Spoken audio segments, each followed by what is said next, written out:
주님께서 여러분과 함께 루카가 전한 거룩한 복음입니다.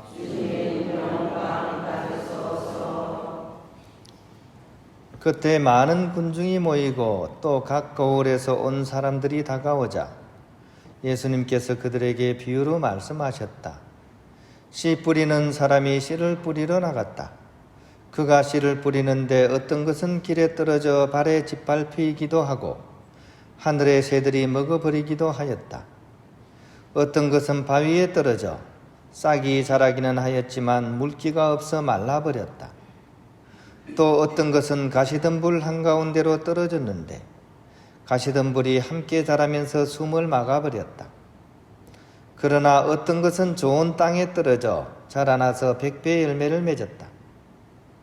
예수님께서는 이 말씀을 하시고 들을 귀 있는 사람은 들으라 하고 외치셨다. 제자들이 예수님께 그 비유의 뜻을 묻자 예수님께서 이르셨다. 너희에게는 하느님 나라의 신비를 아는 것이 허락되었지만 다른 이들에게는 비유로만 말하였으니 저들이 보아도 알아보지 못하고 들어도 깨닫지 못하게 하려는 것이다.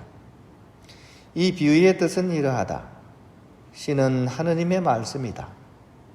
길에 떨어진 것들은 말씀을 듣기는 하였지만 악마가 와서 그 말씀을 마음에서 앗아가 버리기 때문에 믿지 못하여 구원을 받지 못하는 사람들이다. 바위에 떨어진 것들은 들을 때에는 그 말씀을 기쁘게 받아들이지만 뿌리가 없어 한때는 믿다가 시련의 때가 오면 떨어져 나가는 사람들이다. 가시덤불에 떨어진 것은 말씀을 듣기는 하였지만 살아가면서 인생의 걱정과 재물과 쾌락의 숨이 막혀 열매를 제대로 맺지 못하는 사람들이다. 좋은 땅에 떨어진 것은 바르고 착한 마음으로 말씀을 듣고 간직하여 인내로써 열매를 맺는 사람들이다. 주님의 말씀입니다.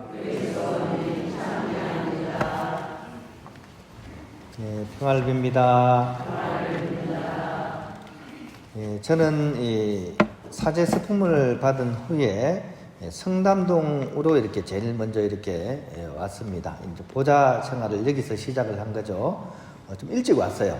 이제 다른 형제들은 첫 미사를 한다고 막 이렇게 가족 수원을 돌아다니는데 저는 그 주에 바로 이렇게 주일학교 아이들 캠프가 있어가지고 천미사도 못하고 바로 붙잡혀가지고 천미사 딱 한 번도 못했어요. 그냥 바로 여기 와서 이제 주일학교 캠프를 하면서 이제 보좌 생활을 시작했습니다. 그렇게 해서 이제 막 좀 어설프게 시작했는데 좀 지나고 나니까 이제 판공을 하기 위해서 이제 지구 신부님들하고 만나게 됐어요. 그래서 이제 합동 판공이라는 게 있었거든요. 인천 교구는 특별히 이제 지구 신부님들이 모여가지고 함께 이제 판공을 돌아다니는 이제 그런 구조로 되어 있었습니다. 그래서 이제 가정동 성당을 이제 갔었는데요. 지금 성당 말고요. 옛날에 저기 밑에 시장 있는 쪽에 가정동 성당이 있었거든요. 거기 갔는데 이제 교구 신부님들하고 이제 모여가지고 이제 얘기를 나누던 중에 이제 그때 분위기는 그랬어요. 성사하고 이제 성사 드리고 중간 남는 시간에는 이제 신부님들이 모여가지고 TV를 보시거나 또 사우나를 가거나 남는 시간이 있으니까 또 이제 많은 분들은 이제 동양화를 그리기 시작했어요. 동양화는 이렇게 그리는 거 있죠, 그죠? 이걸 그리시면서 남은 시간을 막 채우는데 저는 그때 동양화를 못 그리니까 이제 사우나를 가곤 했었어요. 이제 그렇게 해서 이제 식사를 탁 하고 이제 신부님들하고 얘기를 나누는 중에 약간 원로 신부님이셨던 것 같아요. 원로 신부님이 혼잣말로 아휴 언제까지 이거 해야 되나 이런 얘기 하셨어요. 언제까지 이거 해야 되나. 이 얘기를 들으면 아마 교우들이 이렇게 생각하실 거예요. 아니 신부님이 어떻게 저런 말씀을 하실까? 그죠? 근데 그럴 수가 있습니다. 왜냐하면 이 신부님들은 수십 년 동안 똑같은 일을 해요. 그죠? 같은 시기에 늘 같은 일을 합니다. 그러니까 수십 년 동안 이 판공을 한다고 하면 생각해 보세요.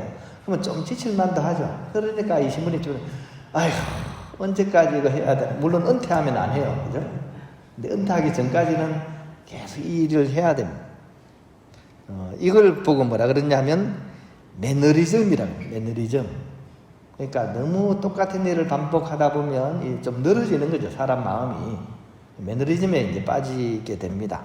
신부님 생활, 여러분들 보시기에는 세상 걱정이 있어. 이렇게 좋게 생각할 것 같은데, 의외로 이 일도 나름대로는 그런 매너리즘이 있습니다. 이 매너리즘에 가장 취약한 것이 사실은 미사 때 이 강론, 이게 은근히 매너리즘에 빠지기가 쉬워요. 왜냐하면 이 복음은 늘 같은 내용이에요. 우리 늘 새롭게 듣는 것 같지만 이게 늘 같은, 오늘 씨 뿌리는 사람의 비유입니다. 그죠? 이거 1년에 몇 번 나올까요? 수도 없이 나옵니다. 수도 없이 나와요. 근데 똑같은 얘기를 할 수 있을까요? 안 되잖아요. 어떻게든 이거를 이걸 가지고 뭔가 좀 다른 내용으로 좀 알아듣기 쉽도록 만들어야 되는데, 이게 사실 쉽지가 않은 거죠. 빵기적 해보세요. 빵기적. 빵주간이라 그래요. 이러면 빵에 대한 이야기가 계속 한 주간 계속 나옵니다. 계속. 그러면 맨날 빵 얘기도 한계가 있죠. 곰보빵 얘기하고 식빵 얘기하고, 그죠? 그렇게 할 수는 없잖아요. 그죠? 그러니까 이제 은근히 이제 고민이 드는 거죠. 저도 그래요. 나름대로 그런 매너리즘을 벗어나기 위해서 나름대로는 용을 쓰는데 그게 참 쉽지가 않아요. 당근마켓에서 흔들 의자를 삽니다. 사가지고 이제 방에다가 갖다 놓고 거기 앉아가지고 흔들 합니다. 저는 무슨 얘기를 할까, 오늘은 또 무슨 얘기 할까, 이렇게 합니다. 어떤 때는 그게 잘 나오는데 이게 잘 안 나올 때가 탁 막힐 때가 있어요. 이때는 별 수가 없어요. 이때는 그냥 밖에 나가서 그냥 좀 돌아다녀야 돼. 낯선 환경에서 자기 자신이 이렇게 처해야만이 뭔가 다른 생각이 나거든요. 그래서 괜히 그냥 나가가지고 목적도 없이 그냥 버스나 지하철 타고 그냥 돌아다녀요. 그러다 보면 이제 뭔가 좀 주위에 보이는 것이 있고 하면 이제 나름대로 이제 요 얘기를 해야 되겠다는 생각이 드는 거죠. 그래도 이게 뭐냐? 밑빠진 독에 물 붓기입니다. 왜냐하면 제 머릿속에 든 게 그렇게 많지 않기 때문입니다. 또 거기다가 제가 인생 경험이 또 인생 체험이 그렇게 다양하고 이런 게 아니에요. 그냥 소박합니다. 그냥. 그러다 보니까 나와봐야 별난 게 나오겠어요. 그죠? 그러니까 밑빠진 독에 물 붓기입니다. 다행히 이 얘기를 들으시는 교우님들이 워낙에 잘 까먹으셔가지고 비슷하게 얘기를 해도 늘 새롭게 들으셔. 그래서 다행이에요. 비슷한 얘기 비슷하게 해도 전혀 새로운 얘기를 듣는 것처럼 들으시니까 그나마 이게 이제 저는 이제 다행인 거예요. 그죠? 그래도 결론은 뭐냐? 결론은 계속 꾸준히 하는 수밖에 없지 않나.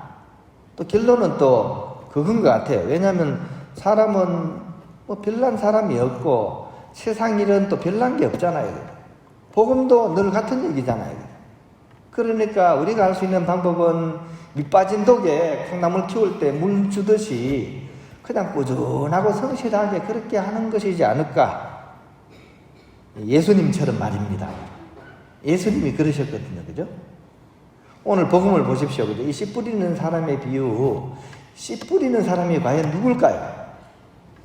저는 이게 오늘 예수님이 바로 씨 뿌리는 사람의 그런 비유의 주인공이지 않을까라고 생각을 합니다. 예수님께서 하느님 말씀의 씨앗을 우리 마음에다 다 뿌리시는 거죠. 농부이신 예수님인 겁니다. 근데 이게 이제 가만히 보면 예수님께서 뿌리시는 게 따로 골라서 뿌리지 않는다는 거죠. 그죠?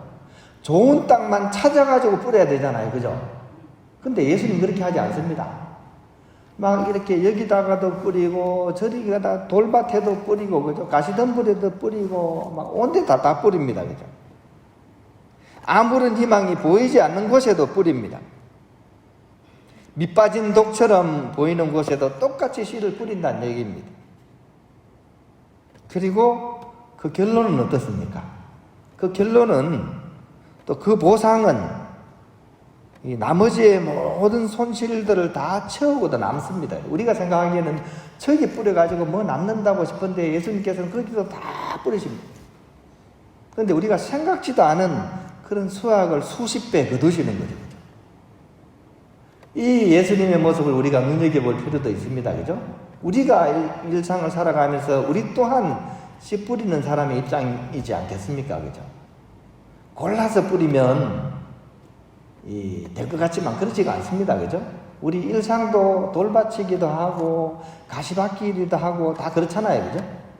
그럼에도 불구하고 예수님처럼 밑 빠진 독에 물붓는 그런 마음으로 이러거나 저러거나 비가 오나 눈이 오나 기쁘거나 슬프거나 성실하고 꾸준하게 이 씨를 뿌리는 사람, 그 사람이 결국 오늘 복음이 얘기하는 것처럼 풍성한 수확을 거둘 것이라는 것, 우리가 꼭 기억했으면 좋겠습니다. 어제 같은 오늘이지만, 오늘 같은 내일이겠지만, 그래도 우리는 성실하게 또 성실한 농부처럼 씨를 뿌리신 예수님처럼 그렇게 씨를 뿌리면서 살아가야 되겠다는 그런 생각이 듭니다.